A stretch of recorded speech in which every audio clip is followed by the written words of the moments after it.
Hello my friends, I'm Rich Larson and I'm the IRC Tire Guy. Today we've got another Pro vs. Joe episode. Now if you remember, we released our first Pro vs. Joe episode with James Flynn and his dad Jim Flynn at the Tennessee Knockout. They compared their styles in some gnarly sections at that hard enduro, and you can check that video out right here.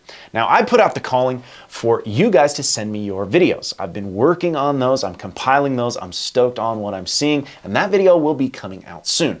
But recently we had the Donner Hard Enduro. Now there was one section at the Donner Hard Enduro that we saw some spectacular crashes on called Spectator Hill. Quite a few of you guys said you wanted to see a Pro vs. Joe episode on this hill. Well, guess what? James Flynn and Adam Does Dirt Bikes got together and compared their styles on this hill. Now Adam's a good rider, but he's an average rider. This is a gnarly section and we saw a big difference between the two of them. I'm very excited for this episode, and yeah man, this is going to be a good one for you guys to really see how we can compare the pro style versus the more average rider, and I think it's going to help you guys get those sections dialed in on your own. So let's get right into it. Alright, so Spectator Hill, kind of a hot commodity around here at Donner Ski Ranch. The biggest thing for me is... Already James is kind of cool guy in us. He's like kind of a hot commodity around here because you can kind of tell he knows he's going to grease it, and the other guys are kind of struggle on it. But yeah, James, he's the man. Is that it was kind of changing every lap. Those rocks kind of ended up in the main line, and the main line was getting pretty chewed out. So it made it maybe a little bit more intimidating. I think after lap 2, I started taking this left line. Kind of had a veer between little rock and big rock, go up it. To me, it did not make the obstacle any harder going left. To me, something like this is just confidence is key. You're gonna have traction. You can accelerate pretty much the whole way up, you know, just using your throttle. It's not like you have to load the flywheel at the bottom and rely on that momentum to get up because of how much traction there is on this granite slab. Or you can hit it in 5th gear and have your suspension compress and then rebound you off of the slab, and then you're not getting any traction at all because your bike is in the air halfway up. That works. Well, you won't get up. I don't know. If you followed the hard enduro, you saw it's a way to do it. It's good for the spectators. Adam's fail on this, Like but I'm sure they have some footage here. I did not do so well over here. So this is my take on it. Oh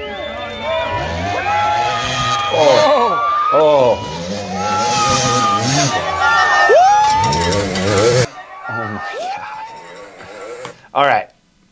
So I paused it like 3 times, but this is the best place to pause. I nailed it here.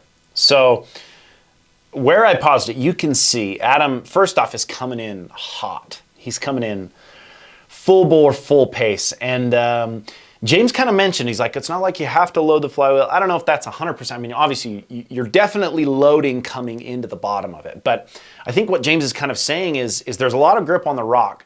And the harder you hit, the more you will rebound, right? So again, I kind of mentioned this back in an episode we did on 5 Miles of Hell. A lot of times faster isn't better. You know, there's only so much your suspension can handle. And Adam was tense, coming in full speed, full pace.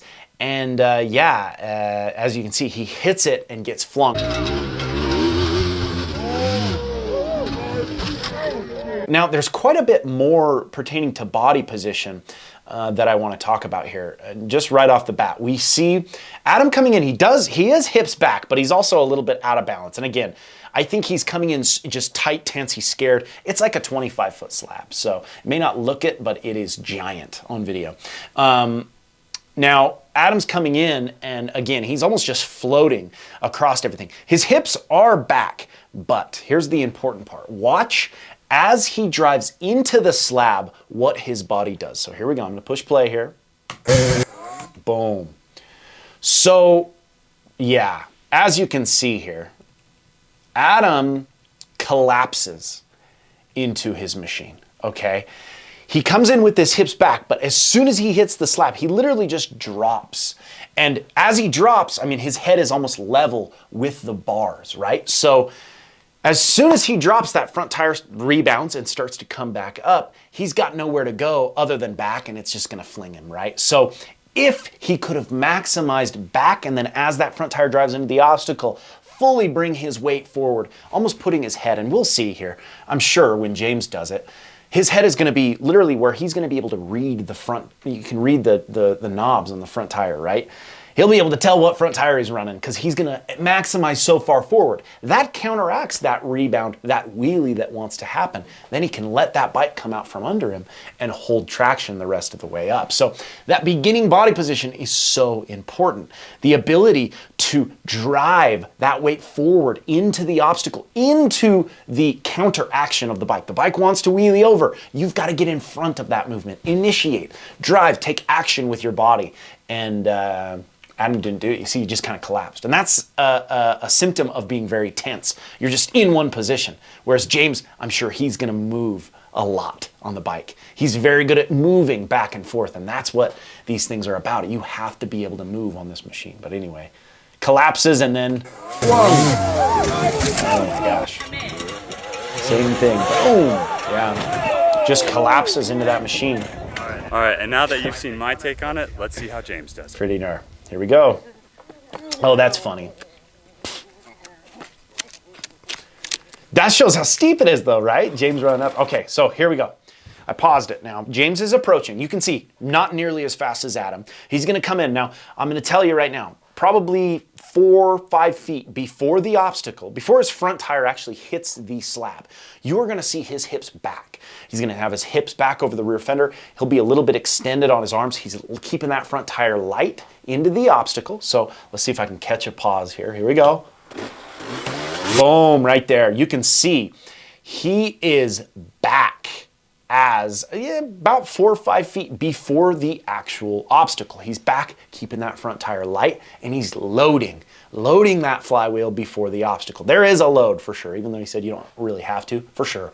He's loading into it and then reducing, collecting that power to hold traction all the way up. So as his front tire runs into the obstacle, I want you to see here, he's gonna stand up straight, and he's literally going to be way over the front. Probably so where Adam was like almost level, his chin was almost level with the bars. You're going to see James is 2 feet in front of the bars. His head, again, he'll be able to read the front tire. Boom, look at that. That's a perfect example. So, as I was saying, you've got to learn how to move on these things. Your ability to move back and forth is the maximization of body weight and input into the machine, counteracting what the machine wants to do. As soon as that front tire hits, it wants to rebound, especially after a loaded engine. You're reducing the throttle, driving your weight forward, and counteracting that machine, and then using that load of momentum and the collection of power to pull you up the obstacle. Here we go. Oh boy. And look at James, just in this position here, you can see how steep it is and how tall this is. I mean, he's 3/4 of the way up, but as you can see, he lets that bike, he kind of drives in, gets in front of it, the bike kind of comes away from it, and then he drives his weight into it again, knees over toes here. This is one of those situations where I believe you do have to go knees over toes because it's more than a 45-degree angle. You're gonna be driving that weight into the machine, and you're gonna see his body kind of moving, almost his hips in a circular motion back to get that front tire into the air and then driving through the machine, right? We actually kind of call it a scoop with the hips, and that scoop is a trials form that we see as those guys kind of hop that machine up these really, really steep obstacles. James is a good rider, dude. Look at that. Beautifully done, man. Same thing. Look at that. So good. I guess we're gonna go on to the next spot. Good Which stuff. is? You have to do this. Oh, I have to do this now? Yeah, you have to do this. Your bike's already like totaled. You might as well just do it. What's the worst that's gonna happen? Like, think about it. Like, what is the worst possible thing that can happen? I could die. It's fine. You leave behind a great YouTube legacy. That's a horrible Yeah, let's pep go. talk. All right, James is convincing. Damn it.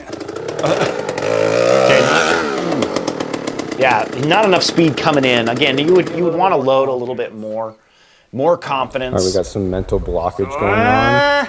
Yeah, Yep. James is exactly right there. Exactly. Mental block. As you're coming Be hard to down, not be. don't look down at the dirt. Look at the obstacle. Look where you want to go. Because you're gonna get to the dirt, and then you're gonna look to the obstacle, and you're gonna be surprised. So look at the obstacle. As you're coming down the hill, look at the obstacles, because that's where you want to go. Definitely.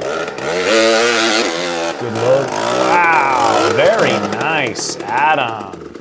That was sick. So Adam load, he definitely got a load coming in a little bit more, had a little bit more momentum, not too much to bounce off the wall, but also you saw the same thing, those hips back coming into the face, and what you really see here is that change in position. So in the original one, you saw his head was like level with the bars.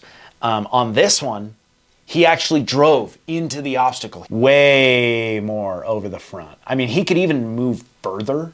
Like he could even drive his weight further forward in front of that machine. But compared to his first one, this is 10 times better. As soon as that rear tire hits, you can see he's maximized forward.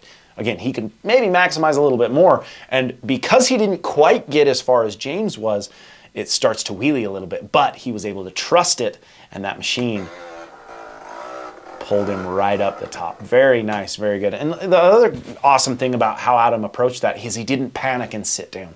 A lot of guys will panic and sit halfway down, or they'll sit down halfway up the obstacle. And as soon as you sit, that's you lose all ability to move back and forth on the machine and counteract what that bike wants to do. And often we see guys fully wheelie over. That was a big improvement. I bet Adam was stoked.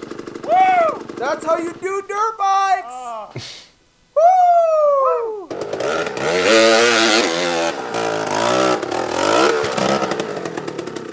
That was an awesome episode. Man, a huge improvement from Adam, first off. I bet he's psyched on that, and it's so cool to see those improvements happen with any rider. And of course, James, I mean, he ended up getting 4th at the Donner Hard Enduro, his best finish, getting that top 5, and he was right off the podium. So he's fighting for that podium now, which is so rad. It shows his level, and it's neat to be able to watch him kind of come through and improve as the series goes on. That was awesome. Now, these guys actually filmed 4 or 5 different sections, and if you guys are interested in me breaking down each one of those sections, let me know in the comments. I would have done it today, but man, that video would have been like an hour long. So we can separate them out, and yeah, like I said, there's 4 or 5 more sections that I could break down between these two guys, James and Adam. So if you're interested, yeah, comment. It should be rad. Now, make sure you're following Adam Does Dirt Bikes on Instagram, YouTube. Follow James Flynn at James Flynn 55, I believe. Follow IRC Moto, and of course my personal Instagram page at Rich Larson 511. And yeah, until next time, guys, keep shredding.